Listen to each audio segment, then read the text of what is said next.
ஏன் பிராமணர்களுக்கு மற்றவர்களை விடவும் 100 மடங்கு அதிகமாக தண்டனைகள் ஏற்படுகின்றன? ஓம் சாந்தி. நாம் சிவ தந்தை, அதாவது ஈஸ்வரிய மடியில் வந்திருக்கின்றோம். ஈஸ்வரிய மடியில் வந்த பிறகும் கூட பாவங்கள் செய்தோம் என்றால், விகாரத்தில் விழுந்து தவறுகள் செய்தோம் என்றால், சத்குருவை நிந்தித்தோம் என்றால், நாம் 100 மடங்கு தண்டனைகளுக்கு உள்ளாகின்றோம். ஏனென்றால் ஈஸ்வரன் உயர்ந்ததிலும் உயர்ந்த கடவுள். அவரின் மடியில் வந்த பிறகும் கூட நாம் தெரிந்து கொண்டே இந்த தவறுகளை செய்துவிட்டோம் என்றால், பிறருக்கும் அது பாதிப்பை உள்ளாக்கி உள்ளது. ஆகையால், ஏனென்றால் நாம் இந்த மேடையில், நாடக மேடையில் பிராமணர்களாக நடித்து கொண்டிருக்கின்றோம். எப்பொழுது மேடையில் ஏறிவிட்டோமோ அப்பொழுது நாம் தவறுகள் செய்ததாக ஆகிவிடுகின்றது.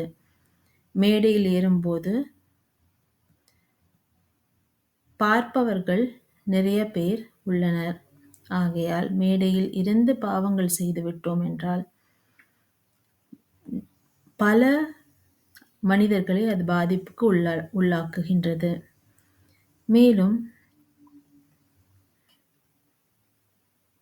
100 மடங்கு தண்டனைகள் வருகின்றன.